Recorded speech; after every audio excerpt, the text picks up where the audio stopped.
এসো কোরআনের ছায়া তলে সমবেত হই, এসো কোরআনের ছায়া তলে সমবেত হই, এসো আল্লাহ রাসূলের অনুগত হই, এসো কোরআনের ছায়া তলে সমবেত হই, এসো আল্লাহর গুণগান করি, এসো তারি পথে জীবন গড়ি। আল্লাহর নাম নিলে তাতে যদি সুখ মিলে, আল্লাহর নাম নিলে তাতে যদি সুখ মিলে, কেন সেই নাম থেকে দূরে সরে রই, কেন সেই নাম থেকে দূরে সরে রই। এসো কোরআনের ছায়া তলে সমবেত হই, এসো কোরআনের ছায়া তলে সমবেত হই। এই কোরআনের ছায়া তলে এসে কত লোক প্রাণ দিল হেসে, কোরআনের ছায়া তলে সোজা পথ যদি মিলে, কোরআনের ছায়া তলে সোজা পথ যদি মিলে, কেন সেই পথ ছেড়ে ভুল পথে রই, কেন সেই পথ ছেড়ে ভুল পথে রই। এসো কোরআনের ছায়া তলে সমবেত হই, এসো কোরআনের ছায়া তলে সমবেত হই, এসো আল্লাহ রাসূলের অনুগত হই, এসো কোরআনের ছায়া তলে সমবেত হই। আপনাকে 10 লক্ষ টাকা দিলাম, অথবা এই এলাকার এমপি বানাবো আপনাকে, শর্ত হলো এই যে জুব্বা পরেছেন এটা খুলে আপনি শার্ট প্যান্ট পরবেন, আর এই দাড়ি কামাইয়া ক্লিন শেভ করবেন আপনি। উনি মানবেন এটা? উনি তো এখনই অফারকে ডিনাই করে দিয়েছেন। আমাকে বললে আমি মানবো? এমনকি আমাদের হুক্কুর হুক্কুর তাহিরি ভাই আছে না, চিনেন তো আপনারা, তারে যদি এটা বলেন মানবে নাকি? কথা বলেন, মানবে? আমাদেরকে যারা ধর্ম ব্যবসায়ী বলে ওদেরকে যদি আপনি অল্প একটু বলেন, ভাই আমার গ্রামের আমার ইউনিয়নের সব ভোট আপনারে দিয়ে দিব, শুধু এলাকায় ঢুকার সময় শার্ট প্যান্টটা খুললা একটু সাদা পায়জামা পাঞ্জাবি পরে ঢুকিয়েন। শার্ট প্যান্ট বাদ দিয়ে পাঞ্জাবি পরতে বললে ভোটের আশায় পড়বে কি পড়বে না? জুড়ে বলেন, পড়বে কি পড়বে না? ভাই গো, ইলেকশনের টাইম টুপিটা খুইলেন না। আরে বাপরে বাপ, ঘুমের টাইমও টুপি পরে ঘুমায়। বা ইলেকশনের টাইম নামাজটা ছাইলেন না, মানুষ একটু সিম্পিটি দেখাবে। আমার দেশে ইলেকশন আসলে নামাজই বাড়ে, আবার এমন নামাজই বাড়ে যে 5 ওয়াক্তের নামাজ কখনো কখনো 7 ওয়াক্ত 8 ওয়াক্ত হয়ে যায়। কিভাবে হয় দেখবেন, গ্রামের মসজিদে নামাজ একটু আগে ভাগে হয়, কিন্তু বাজারে নামাজতে 15-20 মিনিট দেরি করে হয়। কি বলেন বাবা, হয় না? হ্যাঁ, দেখ এক ক্যান্ডিডেট আসছে গ্রামে তার গণসংযোগ করতে, ওখানে এশার নামাজ একটু আগে হয়ে গিয়েছে, কিছুক্ষণ পরে বাজারে ঢুকে দেখে বাজারে মাত্র একামত হচ্ছে। তো তার সাঙ্গভঙ্গরা বলতেছে, লিডার এখানে তো দিকে এখনো একামত হয়। চুপ, তাড়াতাড়ি মসজিদে ঢুক। লিডার একটু আগে নামাজ পড়লাম, একদম চুপ বেটা, এখন নির্বাচনের টাইম, যতবার সুযোগ পাবি ততবার নামাজ পড়বি। আপনাদেরকে হাসানোর জন্য বলছি নাকি? ইলেকশন আসলে নামাজি হয় এমন মানুষ আমাদের দেশে আছে না নাই? অথচ এদের মধ্যে কিছু লোক আলেমদেরকে ধর্ম ব্যবসায়ী বলে গালি দেয়।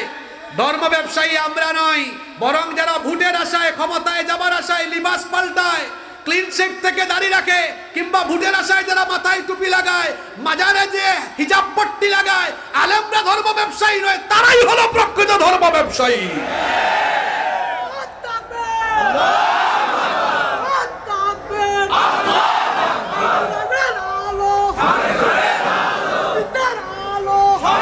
আমি বলবো, ভারতের খপ্পরে আর কেউ পড়বেন না। একদল তো ভারতের খপ্পরে পড়ে আমও গেছে। বাংলাদেশে আমরা যারা আছি এখন, আমরা সবাই মিলেমিশে থাকবো। আপনাদের এলাকায় কি আপনারা সংঘাত করেন নাকি? না, সবাই আপনারা মিলেমিশে থাকবেন। রাজি আছেন তো সবাই? সংঘাত করবেন না। আল্লাহ সবাইকে মিলেমিশে থাকার তৌফিক দেন। আমার মনে হয় আপনাদের বেশি কষ্ট হয়ে যাচ্ছে। আমাকে কি আর 10-12 মিনিট সুযোগ দেওয়া যায় নাকি মোনাজাত দিয়ে দিব? এই তো আমি শেষ দিকে চলে আসতেছি। নাম্বার 12, 12 নম্বর হচ্ছে কোরআন। এটি এমন এক কিতাব, এই কিতাবের জন্য মানুষ তার রক্ত এমনকি জান দিতেও প্রস্তুত। এমন কোটি কোটি মানুষ পৃথিবীতে আছে না নাই? যদি বলেন তো আছে না নাই?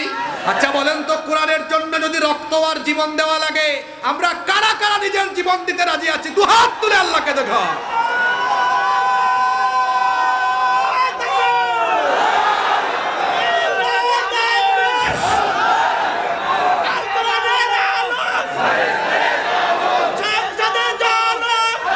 হাতগুলো নামান, আল্লাহ সবাইকে কবুল করেন। হাতগুলো নামান।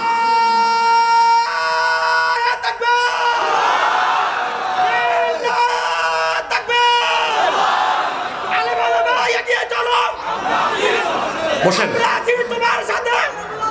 বসেন বসেন বসেন। নাম্বার 13 নম্বর, কোরআন হলো এমন এক কিতাব, এই কিতাব যারা গ্রহণ করে কোরআনওয়ালা হয়ে যাবে, কোরআন তাদেরকে কিয়ামতের দিন তাদের জন্য আল্লাহর দরবারে দাঁড়িয়ে যাবে সুপারিশের জন্য। কোরআন আল্লাহর সাথে কোরআনওয়ালাদের জন্য, কোরআনওয়ালাদেরকে জান্নাতে নেওয়ার জন্য আল্লাহর সাথে ঝগড়া করবে ততক্ষণ, লোকটাকে আল্লাহ জান্নাতে ঢুকাবেন না যতক্ষণ। এই জন্য কোরআনের সাথে থাকতে আমরা রাজি আছি না নাই? নাম্বার 14 নম্বর হলো, কোরআন হলো এমন এক কিতাব, এর চাহিদা, ইফেক্টিভনেস, কার্যকারিতা কোনোদিনও ফুরাবে না। বলেন তো, কোরআন কি বিজ্ঞানের যুগে অচল হয়ে গিয়েছে নাকি? কোনোদিন কোরআন অকেজু হবে না, অচল হবে না। মনে রাখবেন, খাবার দাবারের শেষে, একেবারে শেষে যখন আমরা খাবারটা খাই, মনে রাখবেন খাবার যে আমরা গ্রহণ করি, খাবারের একটা নির্যাস কিন্তু জমা থাকে। এই জন্য দেখবেন শেষের দিকে মানুষ চেটে পুটে খাবার খায়। শেষের খাবার যেমন মজা, ঠিক তেমনি একটা আলোচনার সার নির্যাস থাকে আলোচনার শেষে, বার্তা থাকে শেষে। এই জন্য আজকের আলোচনার সবচেয়ে জরুরি পয়েন্টটাও আমি রেখেছি শেষে।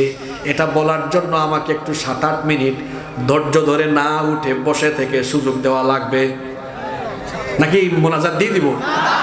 এটা বলবো। কোরআনে কারীমের 15 নম্বর অনন্য বৈশিষ্ট্য হলো, it's the problem solving methodology. এটি হচ্ছে সকল সমস্যার সমাধানকারী গ্রন্থ। মানুষের জীবনের যত রকমের সমস্যা আছে, সব সমস্যার সমাধান যে কিতাবে আছে, সেই কিতাবের নাম কি?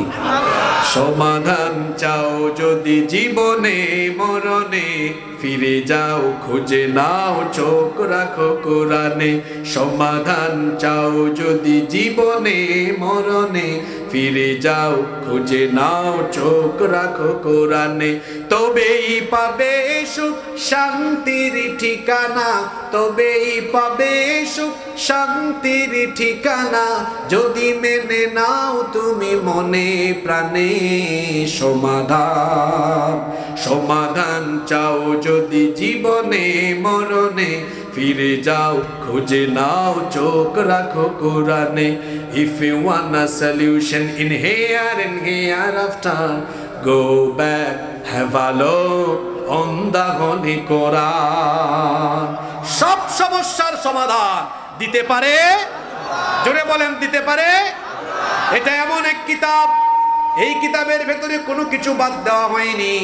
কি করে আপনার নিজের ব্যক্তিগত জীবন, পরিবার, সমাজ, রাষ্ট্র পরিচালনা করবেন, সব কিছুই কোরআনের ভেতরে দেওয়া হয়েছে। জন্য আল্লাহ বলেছেন, ওয়ানাজ্জালনা আলাইকাল কিতাবা তিবয়ানান লিকুল্লি শাইইন ওয়া হুদান ওয়া রাহমাতান ওয়া বুশরা লিল মুসলিমিন।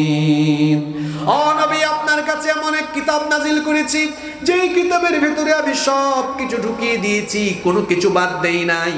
অন্য আয়াতে আল্লাহ বলেছেন, মা ফাররাতনা ফিল কিতাবি মিন শাই। এই কিতাবে আমি কোনো কিছু বাদ দেই নাই, সব কিছুই কোরআনে আছে না নাই? আরো আসতে বলেন, আছে না নাই? কি করে আদালত চালাতে হবে কোরআনে নাই তো? শুধু মসজিদ চালানোর কথা কোরআনে আছে, আদালত চালানোর কোনো বিধান কোরআন শরীফের ভিতরে নাই। জোরে বলেন, আছে না নাই?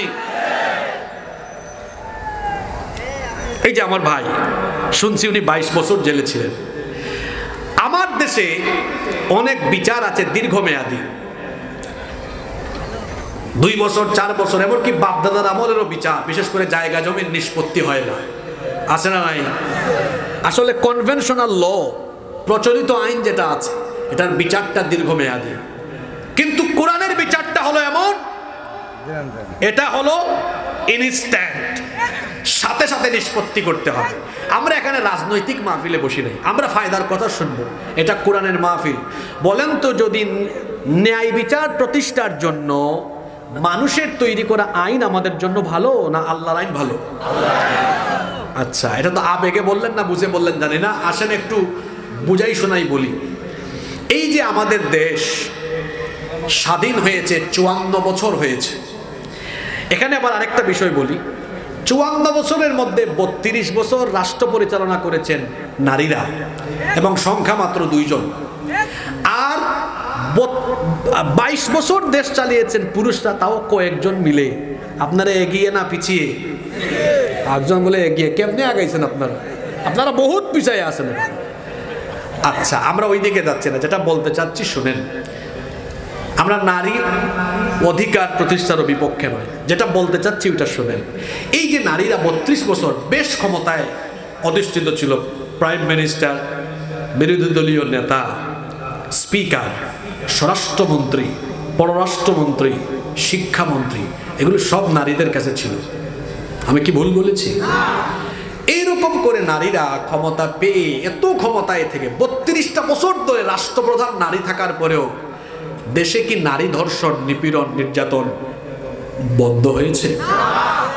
এই 32-এর সাথে আরো 22 এড করলাম, 54 বছরে মানুষের তৈরি করা আইন থাকার ফলে নারীর অধিকার এটাকে প্রতিষ্ঠা হয়ে গিয়েছে। ধর্ষণ কমেছে না বেড়েছে? এই যে লালন সেতুর ওই পারের কথা বলছি, পদ্মার ওই পারের কথা, মাগুরার একটা মেয়ে গত 7-8 মাস আগে এক পরিবারের 3 নরপিশাচ তার উপরে পাশবিকতা চালিয়েছে। মেয়েটার নাম জানেন তো আপনারা? আসিয়া, ছোট্ট 8 বছর বয়স তার। আমার বোনটি কয়েক দিন হাসপাতালে বড় কষ্ট পেয়েছে, তারপর দুনিয়া থেকেই চলে গিয়েছে। তার কবরে ঘাস উঠে গিয়েছে। বলেন দেখি আমাকে, তার ধর্ষণকারীরা এখনো বেঁচে আছে না নাই? জোরে বলেন, আছে না নাই? আদালতে কার আইন? ভয় লাগে নাকি? কার আইন? আমার দেশে এমন কিছু কলেজ, ইউনিভার্সিটি আছে যেখানে ধর্ষণের সেঞ্চুরি হয়েছে, ধর্ষককে ফুলের মালাও দেওয়া হয়েছে। আমার দেশে এমন কিছু ব্যবসায়ী আছে ধর্ষণের দায়ে অভিযুক্ত, টাকার গরমে আইনকে তার জুতার নিচে চাপা দিয়ে ফেলেছে। এমন ব্যবসায়ী নাই তো? আমি তো আপনার নাম শুদ্ধ বলতে পারবো। এমন কিছু রাজনীতিবিদ আছে ধর্ষণের দায়ে অভিযুক্ত, কিন্তু ক্ষমতার টেলায় কিছুই হয়নি। রাস্তাঘাটে সাদা পায়জামা পাঞ্জাবি গায়ে দিয়ে তার সাঙ্গপাঙ্গরা ফুলের মালা তারে গলায় দিয়ে রাস্তায় ঘোরাফেরা করায়। বলেন আদালতে কার আইন? পুরুষ মানুষের মতো জবাব দেন, কার আইন? মানুষের আইন। কার আইন? এ কেমন আইন যে আইন থাকার ফলে ধর্ষিতা কবরে চলে যায় আর ধর্ষক বেঁচে থাকে? এই আইনের মুখে আমি লাথি মারি। এ কেমন আইন যে আইন থাকার ফলে ব্যবসায়ী, রাজনীতিবিদ টাকার ক্ষমতার গরমে আইনকে তার পায়ের নিচে কবর দিয়ে দেয় আর ধর্ষিতা কবরে চলে যায়? এমন আইনের মুখে আমি ঝাড়ু নিক্ষেপ করি। এবার বলেন দেখি, এর বিপরীতে যদি সেখানে আল্লাহর কোরআন আইন থাকতো, ওই ধর্ষক কি বেঁচে থাকতে পারতো? কোরআনের শাস্তি কি? নো, খালি মৃত্যুদণ্ড না, এটা পর্দার ভিতরে দিলে হবে না। এটা পর্দার ভিতরে তারে মৃত্যুদণ্ড দিলে হবে না, জনসম্মুখে। এটার নাম হলো লাইভ মৃত্যুদণ্ড। কি মৃত্যুদণ্ড? লাইভ। কি লাইভ? কেন? যাতে এই লুচ্চা, এই বদমাইশ, এই ধর্ষকের শাস্তি পৃথিবীর মানুষ দেখে, আর তার মতো এই চরিত্র যাদের আছে তারা যেন এক বিচার দেখে তারের মতো সুদা হয়ে যায়। এবার বলেন দেখি, মা বোনরা তো আশেপাশে আছে, আপনাদের ইজ্জত আবরুর হেফাজতের জন্য, নারীর নিরাপত্তা নিশ্চিতের জন্য, আমার ঘরের আপনাদের ঘরের মা বোনদের নিরাপত্তা নিশ্চিতের জন্য, নারী অধিকার প্রতিষ্ঠার জন্য, আদালতে ন্যায় বিচার প্রতিষ্ঠার জন্য আল্লাহর আইন ভালো না মানুষের আইন ভালো? মানুষের আইনটা কেমন দেখেন, শোনেন। এই যে আমার ভাই 22 বছর, আরো অনেক হুজুর আছেন বাংলাদেশে, হুদাই আন্দাজে 3 বছর 5 বছর জেলখানায় ছিলেন। ছিলেন কি ছিলেন না? কারণ আইনটা আল্লাহর বানানো না, এটা কার বানানো? মানুষের বানানো আইন, উপর থেকে যা বলবে তাই হবে। এজন্য দেখা যায় বাস পুরাইছে একজন, মামলা খাইছে কত আলেমরা নির্যাতিত হয়েছেন, কত আলেমরা জেলখানায় ছিলেন। এই পাবনা ঈশ্বরদীতে কত নিরীহ মানুষ হয়তো মজলুম ছিলেন। যদি জুলুম মুক্ত বাংলাদেশ গঠন করতে চান, আমি তরুণদেরকে, যুবকদেরকে বলবো, আপনারাই তো আগামীর বাংলাদেশকে বিনির্মাণ করবেন। এই তারুণ্যই হলো আগামীর বাংলাদেশ। আমি আমার তরুণ যুবক ভাইদেরকে বলছি, যদি জুলুম মুক্ত ইনসাফের বাংলাদেশ করতে চান, মানুষের তৈরি করা আইনকে লাথি দিয়ে বঙ্গবসা করে ফেলে আল্লাহর কোরআনের আইনকে গ্রহণ করে নিতে হবে।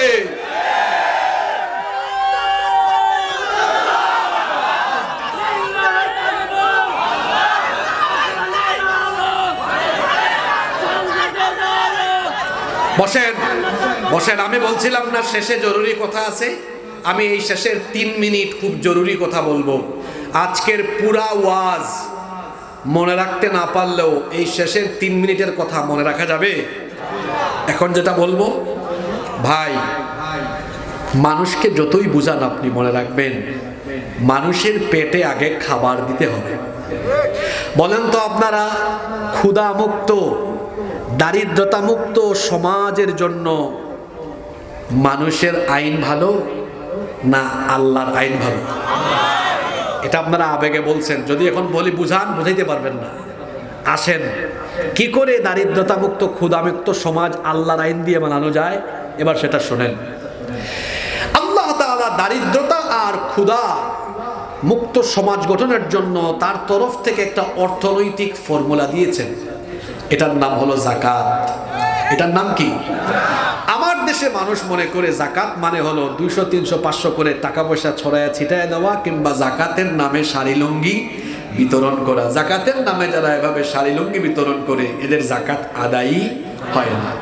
বরং যাকাত নির্ধারিত 8 খাতে দিতে হয়, এবং এখানে সবার আগে প্রায়োরিটি দেওয়া হয়েছে। প্রায়োরিটি লিস্টে দেখবেন সবার আগে বলা হয়েছে ইন্নামাস সাদাকাতু লিল ফুকারাই ওয়াল মাসাকিন। কেন আগে ফকির মিসকিনদের কথা বলা হয়েছে জানেন? যাতে করে সমাজে একজন ফকির আর মিসকিন না থাকে। যাকাত দিয়ে সবাইকে স্বাবলম্বী করা হবে। যাকাতের উদ্দেশ্য হলো সমাজ থেকে দারিদ্রতার কবর দিয়ে স্বনির্ভর জাতি গঠন করা, এবং আপনি যাকে যাকাত দিবেন সে যেন আর আগামী বছর যাকাত খাওয়ার উপযুক্ত না থাকে। তাহলে ফর্মুলাটা কেমন হবে? ও বাবা বসেন, এটা শুনে যান, ফর্মুলাটা শুনে যান। উনি আসতেছে, যাচ্ছে না, বুঝছি। আমার দিকে তাকান। এখানে ইমাম সাহেব, খতিব সাহেবরা আসছেন। আমি আপনাদের কাছে রিকোয়েস্ট করছি, এই কথাগুলো আপনারা জুমায় মানুষকে একটু বুঝাবেন। কিভাবে তাহলে যাকাতের ফর্মুলা দিয়ে মানুষকে স্বনির্ভর করা যায়? এই যে আজকে আপনারা, আমি শুনছি 10 গ্রামের উপরে মানুষ মিলে মাহফিলটা করলেন। এভাবে যদি মনে করেন এই 10 গ্রামের যারা সামর্থ্যবান, নিসাব পরিমাণ মাল আছে যাদের কাছে, এদের সকলের যাকাতের টাকা যদি আপনারা এক জায়গায় করেন, মনে করেন এক জায়গায় করে দেখা গেল এর পরিমাণ হয়েছে 2 লক্ষ টাকা। ধরে নেন কত লক্ষ টাকা? এই 2 লক্ষ টাকা যদি জন প্রতি 500 করে দেন, 400 জন মানুষকে আপনারা দিতে পারবেন। কিন্তু ফায়দা হবে না। যারে দিবেন এক বেলা খাবে, পরের বেলা আবার ক্ষুধার্তই থেকে যাবে। আপনি যদি এই 2 লক্ষ টাকা 400 জন মানুষকে না দিয়ে 3-4 জনকে দেন, একজন বিধবা বোন, তাকে বললেন বোন তোমার পরিবার চলে না, স্বামী মারা গিয়েছে, ধরো একটা সেলাই মেশিন কিনে দিলাম, এটা দিয়া কাজ করে খাও। আরেকজনকে বললেন অসচ্ছল একটা পরিবার, চলতে পারে না, ভাইরে ধরো একটা ভ্যান কিনে দিলাম, আপনাদের এলাকায় ভ্যান আছে না, ধরো ভ্যান চালাইয়া খাও, পরিবারটা চললো। আরেকজনকে একটা ছোট টঙের দোকান করে দিলেন, আরেকজনকে একটা মুরগির খামার করে দিলেন। বলেন তো 2 লক্ষ টাকা 400 জনকে দেওয়ায় ফায়দা বেশি না 3-4 জনকে দেওয়ায় ফায়দা বেশি? এই 3-4 জন কি আগামী বছর আর জাকাত খাওয়ার উপযুক্ত থাকবে? বলেন উপযুক্ত থাকবে? এটা তো 10 গ্রাম দিয়ে বুঝাইলাম। আর যখন এটা রাষ্ট্রীয় পর্যায়ে চলে যাবে, যখন রাষ্ট্র নিজে সারা দেশ থেকে জাকাত উত্তোলন করবে, যাদের উপর জাকাত ফরজ, মোবাইলে মেসেজ আসবে, মিস্টার অমুক সাহেব এবছর আপনার এত টাকা জাকাতের এসেছে, আমাদের সংশ্লিষ্ট এই অফিসে গিয়ে এই অর্থ জমা দেন। এখন সারা দেশের মুসলমানদের জাকাতের টাকা জমা হইল কয় জায়গায়? জোরে বলেন কয় জায়গায়? আমি বুঝানোর জন্য একটা ছোট অ্যামাউন্ট ধরছি, মনে করেন এর পরিমাণ 140,000 কোটি টাকা। এটা রাজশাহী বিভাগ দিয়ে কাভার হবে, কিন্তু বোঝানোর জন্য বলছি, আমার সাথে বলেন 140,000 কোটি। 140,000 কোটি টাকা। এবার গভর্নমেন্ট দেশের 64 ডিস্ট্রিক্ট থেকে বাছাই করে 70 লক্ষ বেকার যুবককে ঢাকায় আমন্ত্রণ জানালো। কত লক্ষ বেকার? একটু জুড়ে জুড়ে বলেন, কত লক্ষ? এরা বেকার, এদের কোনো কাজ কাম। এবার এদের প্রত্যেকের হাতে 2 লাখ টাকার চেক দিল, ধরো তুমি 2 লাখ, তুমি 2 লাখ, 70 লক্ষকে 2 লক্ষ করে দিলে পরিমাণ হয় 140,000 কোটি টাকা। গভর্নমেন্ট দিয়ে বলতে যে এই ছেলেরা শোনো, এই টাকা নিয়ে এলাকায় গিয়ে পাংপুং করো না, এগুলা কাজে লাগাও, আমার নির্দিষ্ট উপজেলা অডিট অফিসার এটা আবার পর্যবেক্ষণ করবে। পর্যবেক্ষণে নেমে গেল। এই প্রক্রিয়াটা আমার না, এটা কার? জুড়ে কার? এই প্রক্রিয়ায় দেখা গেল 1 বছরে কত লক্ষ বেকারকে স্বনির্ভর করা গেল? জুড়ে, ওই পিছন থেকে আওয়াজ হয় না, কত? এই প্রক্রিয়াটা যদি 10 বছর চলমান থাকে, এই দেশে ক্ষুধা আর দারিদ্রতা থাকবে? জুড়ে থাকবে? যুবকরা ঘুমিয়ে গেছে নাকি? এই কথাগুলো এখন যুবকদের উদ্দেশ্যে বেশি। শোনো, শুনতে শুনতে কান ভূতা হয়ে গেছে। শুনতেছি শুধু আমরা সুযোগ পেলে ক্ষুধামুক্ত দারিদ্রতা মুক্ত সমাজ আর দেশ বানাবো। দেখা যায় সুযোগ পাইলে 5 বছরে বেটা তার নিজের ক্ষুধাই মিটাইতে পারে না। আমাদের ক্ষুধা কোন সময় মিটাবে? আর মনে রাখবেন, ক্ষুধামুক্ত দারিদ্রতা মুক্ত স্বনির্ভর জাতি যদি গঠন করতে চান, মানুষের তৈরি করা আইনের মুখে থুতু নিক্ষেপ করে আল্লাহর দেওয়া কোরআনের আইনকে গ্রহণ করে নিতে হবে। এখন আপনারা বলেন, আপনাদের স্বনির্ভর জাতি পাওয়ার জন্য, ক্ষুধামুক্ত দারিদ্রতা মুক্ত সমৃদ্ধ জাতির জন্য আপনারা মানুষের আইন চান না আল্লাহর আইন চান? জোরে বলেন, কার আইন চান? সমাধান কোরআন ছাড়া অন্য কোথাও। এজন্য বলেছি সব সমস্যার সমাধান দিতে পারে। এজন্য যুবক তরুণ ভাইয়েরা সহ সবাইকে বলবো, আসেন কোরআনের ছায়াতলে চলে আসেন।